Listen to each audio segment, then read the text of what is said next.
I'm not eating this garbage. You are not my mother to tell me what to do. The shout exploded across the kitchen like a slammed door.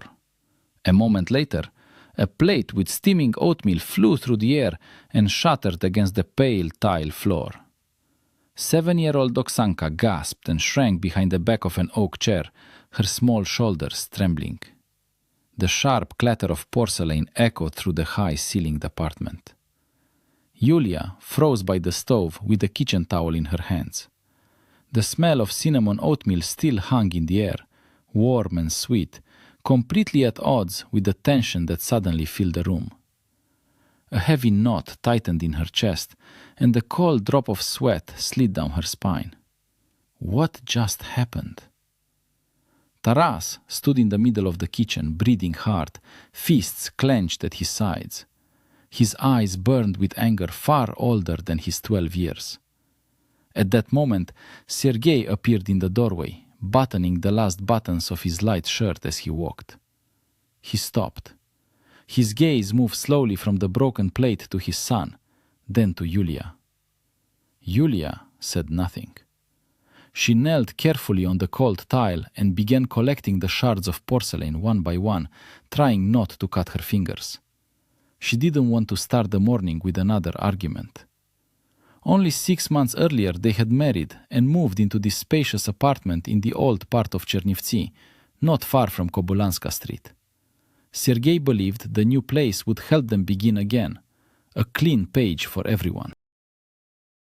But the past refused to stay behind.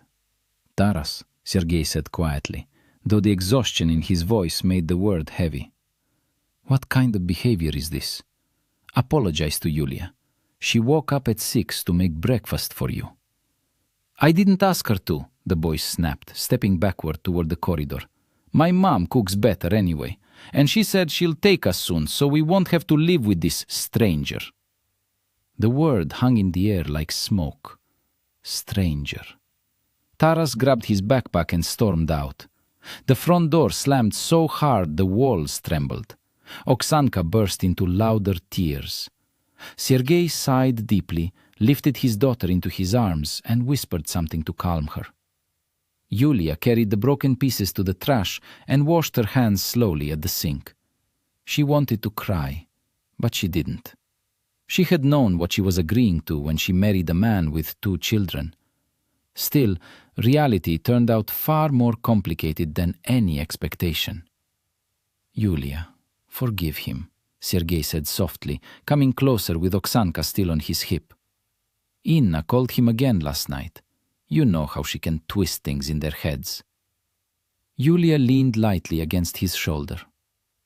I know, she said quietly, but we can't keep living like this. He hates me, and Inna is doing everything she can to make that hatred grow.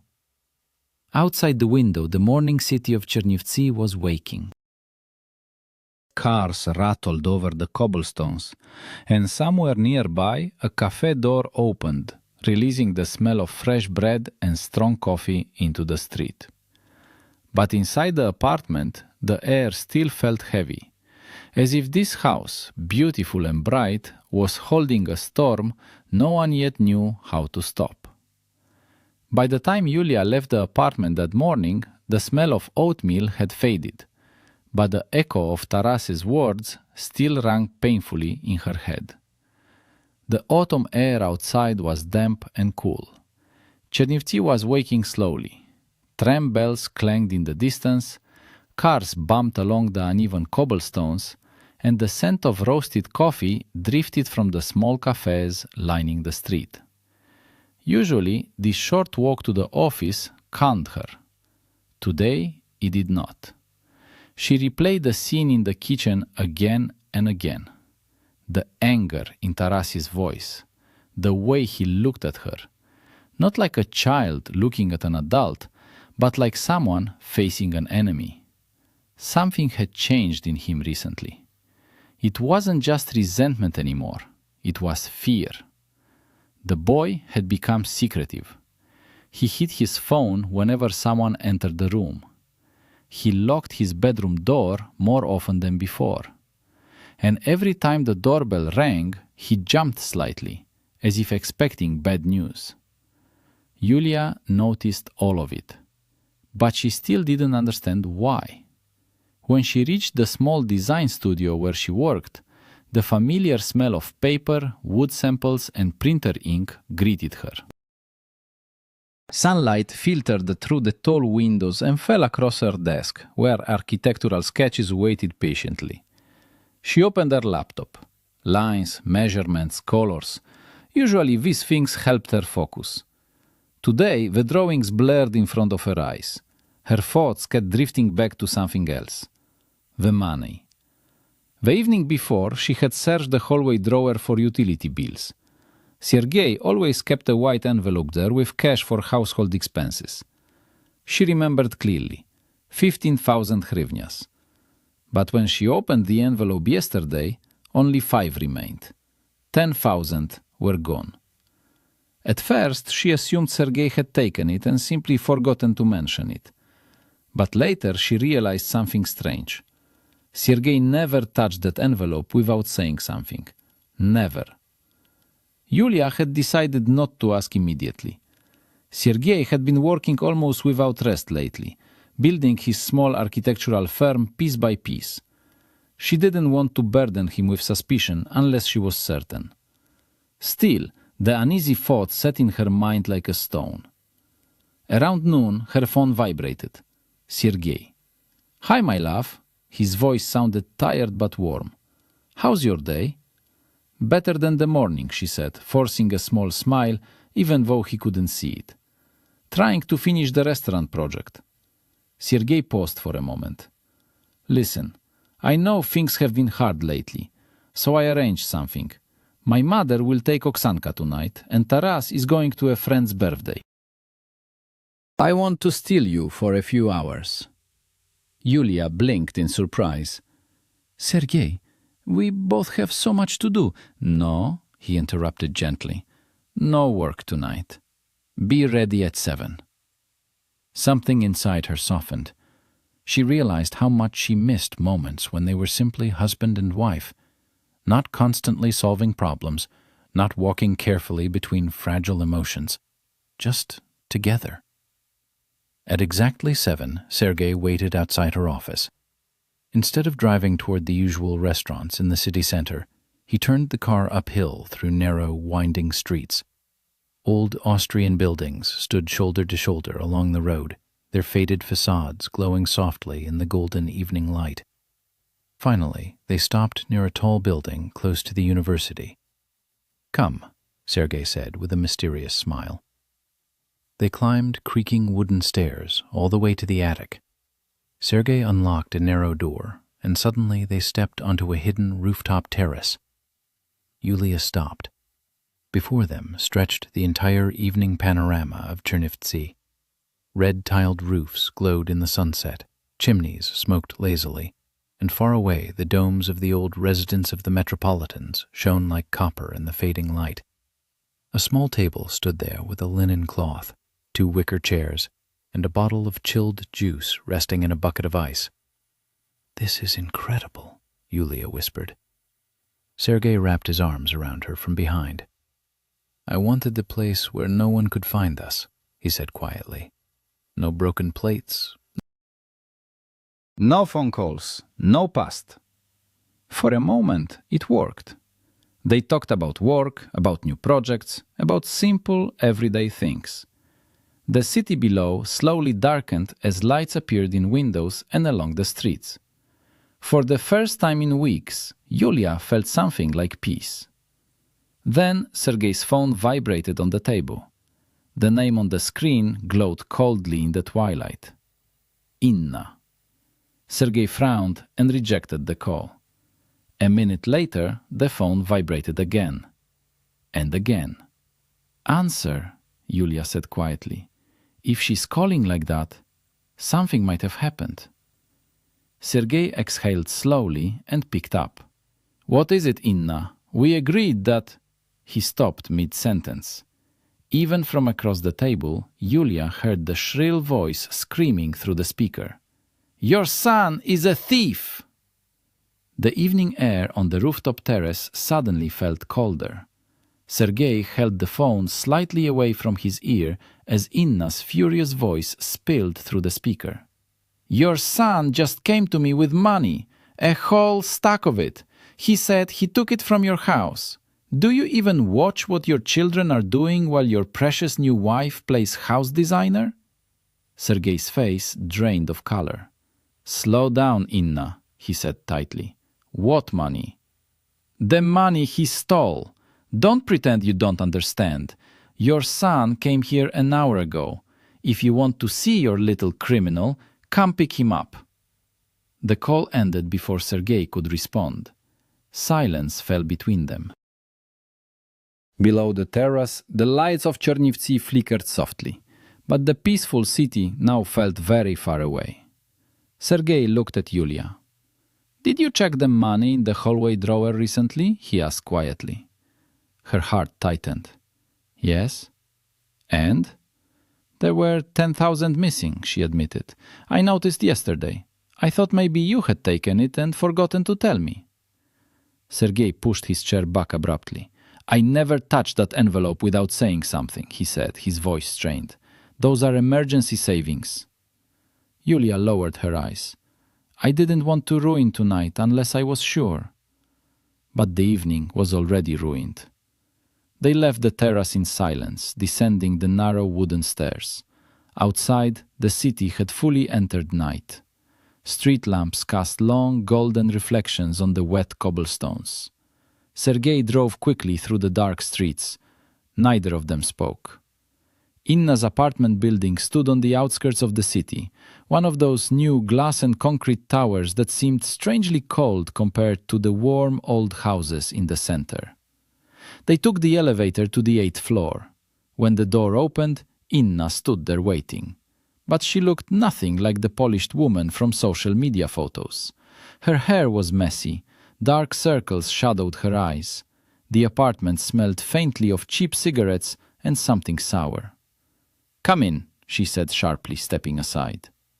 In the living room, Taras sat curled into the corner of the couch, hugging his knees. His eyes were red. On the glass coffee table lay a thick stack of banknotes. "There," Inna said, pointing dramatically. "Look at what your son brought me."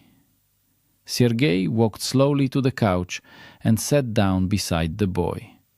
He didn't raise his voice, and somehow that made everything more frightening. "Taras," he said quietly, "look at me." The boy hesitated, then slowly lifted his head. "Did you take this money from home?" Taras nodded. His lip trembled. Sergei inhaled slowly, trying to keep control of himself. "Why?" he asked. "If you needed something, you could have asked." I didn't take it for me," Taras whispered. His eyes flicked nervously towards his mother. "Mom called yesterday. She said she has big problems, that Vadim left her with debts. She said if she doesn't find money, some people will throw her out of the apartment." Sergei's jaw tightened. "I just wanted to help her," Taras finished quietly. Yulia turned to look at Inna. The woman's confident expression faltered for a moment. "You stupid boy," Inna snapped suddenly. "I never said that. You made it up to excuse stealing." "Don't yell at him," Sergei said sharply, standing up. For the first time, his voice carried real steel. "So that's the story?" he said coldly. "Vadim ran away and left you with debts, and now you're using our son to get money from me?" "I didn't force him," Inna shouted. "He came himself." "Maybe he came because you replaced his mother with this woman." The word "this" hung in the air like poison. Yulia stayed near the doorway, silent. She watched Taras shrink deeper into the couch. The boy's face showed something worse than fear. Betrayal. He had tried to save his mother, and she had abandoned him the moment the truth became inconvenient. Sergei gathered the money from the table and slipped it into his jacket pocket. "Get your jacket," he told Taras quietly. "We're going home." Then he looked at Inna, and the cold in his eyes made even her step back slightly. "You won't come near my children again without supervision," he said. "Tomorrow I'm filing for a custody review. Until you prove you can behave like a responsible parent, you will stay away from them." Inna burst into angry shouting as they left the apartment, but none of them turned back. In the car, Taras sat in the back seat, quietly crying. Yulia turned slightly toward him. Despite everything he had said to her that morning, despite months of hostility, her chest tightened with painful compassion. Because at that moment, he wasn't an angry boy. He was simply a child who had just discovered that the person he tried to protect might not protect him back. And that realization hurts deeper than any punishment, much deeper. The apartment felt unusually quiet that night. Taras went straight to his room without a word. The door closed softly, and soon the faint sound of music leaking through headphones filled the hallway. Oksanka had already fallen asleep, her small hand still clutching the stuffed rabbit she refused to go anywhere without. Sergei sat at the kitchen table long after midnight, staring at nothing. Yulia washed the dishes slowly, the warm water running over her hands. Neither of them spoke. Words felt fragile, as if the wrong sentence might break the little balance that remained in the house. Finally, Sergei rubbed his face with both hands. "I should have seen this coming," he muttered. "She always finds a way to twist things." Yulia dried the last plate and set it in the cabinet. "Taras didn't steal because he's bad," she said quietly. "He was scared." Sergei nodded, but his shoulders remained tense. "I know, but I still should have protected him from this." The following days moved heavily, like thick clouds hanging over the city. Taras avoided both of them. He came home from school, locked himself in his room, and only came out late in the evening when he thought everyone else was busy. His anger was gone now, replaced by something colder and more distant. Oksanka felt the tension too. She clung to Yulia constantly, following her around the apartment, asking endless little questions, helping stir soup or set the table. Sometimes she simply stood beside her silently, holding the edge of her sweater like a small anchor. Yulia didn't push Taras. She knew trust could not be forced. It had to grow slowly. On Friday evening, Sergei was still at work when Yulia decided to try something small. She baked an apple pie. The sweet smell of cinnamon and baked apples filled the apartment, warm and comforting. It reminded her of quiet autumn evenings from her own childhood. When the pie cooled, she cut a large piece, poured a glass of warm milk, and walked down the hallway to Taras's room. She knocked softly and opened the door. Taras lay on the bed, staring at the ceiling, headphones around his neck. His face looked pale, dark shadows under his eyes.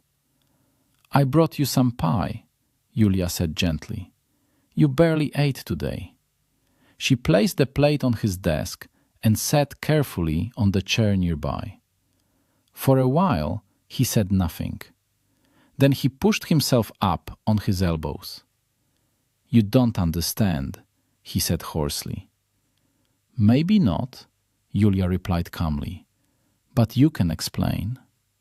Taras hesitated.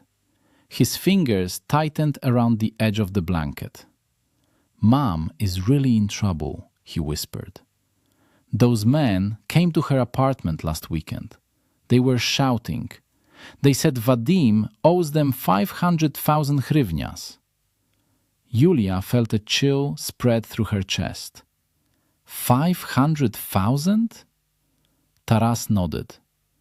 They said if she doesn't pay, they'll take her car and hurt her. His voice shook. She cried when she called me.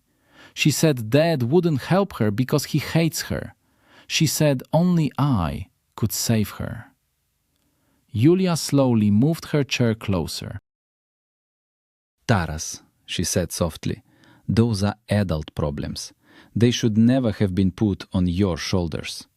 But what if they really hurt her? He asked, his eyes filling with panic. What if it's my fault because I didn't help enough? Yulia gently placed her hands on his shoulders. Listen to me very carefully, she said. You are a child. Your job is to go to school, play football, argue about homework, not rescue adults from their mistakes. He sniffed quietly. But she said Dad would be glad if something happened to her. Yulia shook her head. That is not true. Your father might be angry with her, but he would never wish harm on the mother of his children. Taras looked uncertain, torn between two worlds. Will Dad help her? He asked. We will find a solution, Yulia answered carefully, but from now on there can be no secrets. If she asks you for money or anything like that again, you tell us immediately. Taras stared at the floor, then slowly nodded. Okay. For a moment neither of them moved. Then suddenly, awkwardly, the boy leaned forward and hugged her. Yulia froze in surprise. It lasted only a few seconds, a quick, unsure hug, but it felt like something fragile had finally cracked open. The first small bridge between them. When Sergei returned home later that night and Yulia told him everything, his expression darkened. 500,000, he repeated quietly. He began pacing across the living room. I don't have that kind of money just lying around. You don't owe her that, Yulia said gently. I know, Sergei replied sharply. But if those people are real, what if they come when the kids are with her? What if they try to use the children to pressure me? The thought hung heavily in the room. And for the first time, Yulia realized something frightening.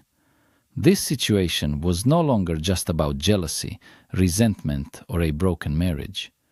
It was becoming dangerous. The next few days felt like living inside a tightening circle. Sergei spoke with lawyers, called old acquaintances, and spent hours studying numbers and documents at the kitchen table late into the night. Every conversation ended the same way. The debt wasn't his, and legally he had no obligation to pay it. But the fear remained. What if the people demanding the money didn't care about laws? Yulia watched the strain slowly carve deeper lines into Sergei's face. He barely slept. Sometimes she woke at night and found him sitting in the dark living room, staring out at the silent street below. Still, they tried to keep life normal for the children. Oksanka continued following Yulia everywhere like a small shadow. She helped stir pancake batter, folded napkins for dinner, and proudly showed drawings from school. The girl had started calling her Yulia instead of that woman, and each time it happened, something warm spread through Yulia's chest. Taras remained quiet but calmer. The sharp hostility was gone. In its place was a heavy silence, as if the boy were still trying to understand which version of the world was real. Then Tuesday came. It was late afternoon when Yulia walked toward their apartment building, carrying a bag of groceries. The sky above Chernivtsi was grey, and a cold wind pushed dry leaves across the sidewalk. She noticed the black SUV immediately. It stood half on the curb, engine still running, and beside it, nervously smoking a cigarette, stood Inna. When she saw Yulia, she dropped the cigarette and walked toward her quickly. "Where is my son?" she demanded. "Taras is still at school," Yulia answered calmly, tightening her grip on the grocery bag. "Sergei asked you not to come here without warning." "Sergei doesn't decide that," Inna snapped. "I'm their mother." Her eyes looked restless, almost feverish. Tomorrow we're leaving, she continued abruptly. Vadim arranged everything. We're going to Poland. I'm taking the children with me. Yulia blinked in disbelief. You can't take them out of the country without Sergei's permission. I can, Inna said sharply. Vadim has connections. Now go upstairs, pack their things, and bring me their passports. No. The word came out firm and steady. Inna's eyes narrowed. What did you say? I said no, Yulia repeated. You're running from debts and trying to drag the children into it. Sergei will never allow that. The effect was immediate. Inna's face twisted with rage. You think you're important now, she hissed. You're nothing, just a replacement. Before Yulia could react, Inna's hand flashed through the air. The slap was loud and sharp. The grocery bag slipped from Yulia's hands. Apples and tomatoes rolled across the pavement. You will never be their mother, Inna shouted. Yulia slowly touched her burning cheek. The pain barely registered. What she felt instead was a deep, cold clarity. Leave, she said quietly. If you come near this house again, I will call the police. Just then, headlights swept across the street. Sergei's car pulled up to the curb. He stepped out quickly, his eyes moving between the scattered groceries, Yulia's flushed face, and Inna standing there breathing hard. What is going on here? Inna moved instantly. Her expression changed as if someone had flipped a switch. Tears filled her eyes. Sergei, she cried, rushing toward him. Your wife attacked me. She won't let me see my children. Sergei looked from her to Yulia. For a brief moment, only a second, uncertainty flickered across his face. Yulia, is that true? The question hit harder than the slap. Yulia felt something inside her collapse. You're actually asking me that, she said quietly. Sergei didn't answer, and that silence said everything.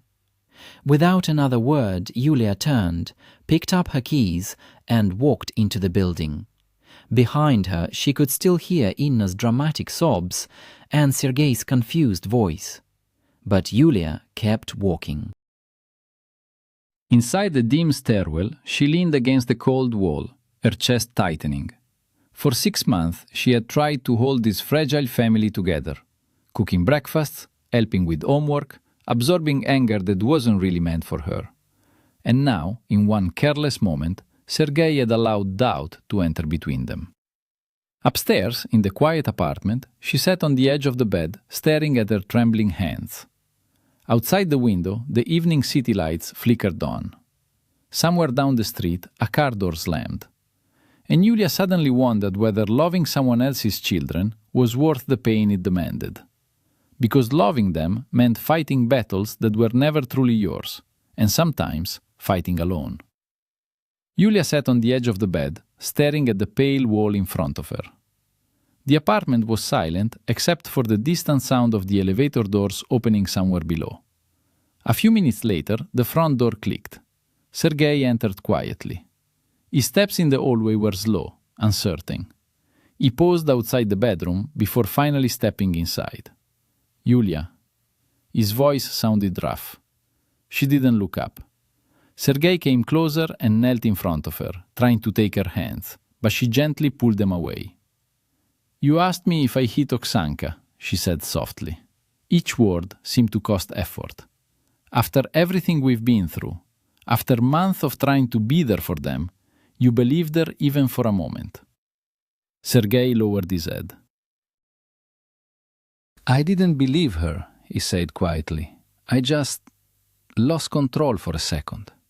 When I saw her crying and heard her accuse you, my brain stopped working. A second is enough, Yulia replied. Silence stretched between them. Then Sergei lifted his eyes. I'm sorry, he said. More than I can explain. I was wrong. Before Yulia could answer, footsteps sounded in the hallway. Taras stood in the doorway. His backpack slipped from his shoulder and landed on the floor. Mom wants to take us away, he said suddenly, his voice shaking. "She called me during the break at school. She told me tomorrow I should take Oksanka after her second lesson and meet her at the old bus station." Sergei stood up immediately. "She said that?" he asked sharply. Taras nodded, wiping his nose. "She said we have to leave before those men find her. She said we're going to Poland with Vadim." Yulia and Sergei exchanged a quick glance. The pieces finally fell into place. "She's trying to run," Sergei said grimly. That night they made a plan.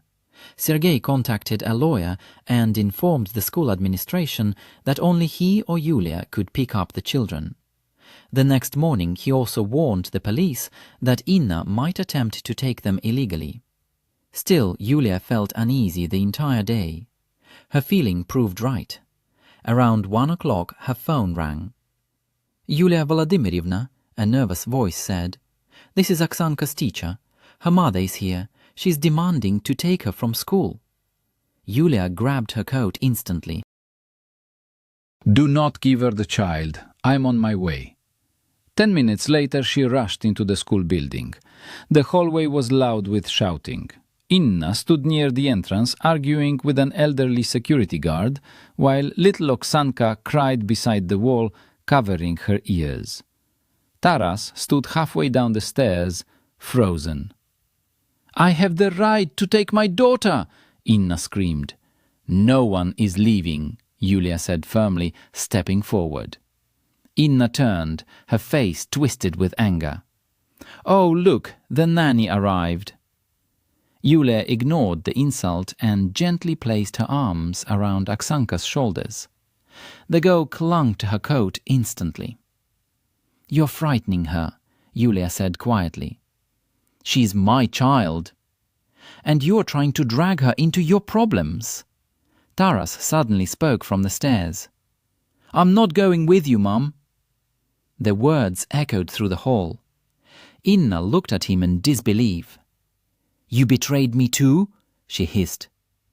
"I'm not betraying you," Taras said, his voice trembling but firm.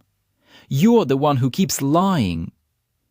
At that moment, the school doors opened again. Sergei walked in, and behind him 2 police officers. The shouting stopped. One officer approached Inna calmly.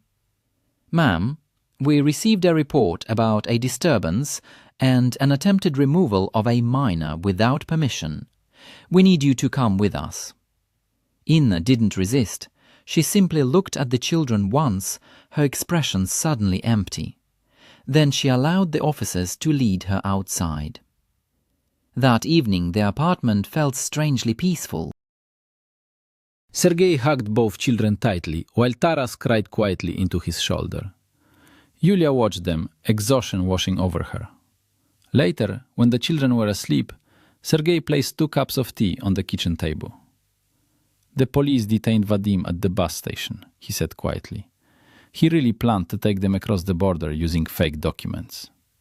Yulia exhaled slowly. "So it's over?" "Almost," Sergei said. "The court process will start soon, but after today, she won't be able to hurt them again." He looked at Yulia for a long moment. "What you did today, protecting Oksanka like that, I saw everything." He reached for her hand. "You are more than a stepmother, Yulia. You are the reason this family is still standing." 3 months later, winter covered Chernivtsi in soft white snow. The court granted Sergei full custody. Inna disappeared from their lives. One quiet Saturday morning, Yulia woke to the smell of something burning slightly in the kitchen. She walked in to find Taras standing at the stove, trying to flip a pancake that stubbornly stuck to the pan. Oksanka sat at the table, sprinkling powdered sugar on the finished ones. "What is happening here?" Yulia asked, smiling. Taras turned, a little embarrassed. "We wanted to make breakfast for you and Dad." Oksanka ran to hug her. "Yulia, will you help us build a snowman later?" "Of course," Yulia said softly. Sergei appeared in the doorway, watching them with a quiet smile.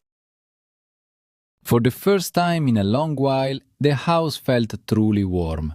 No strangers, no enemies, just a family that had fought through the storm and chosen each other.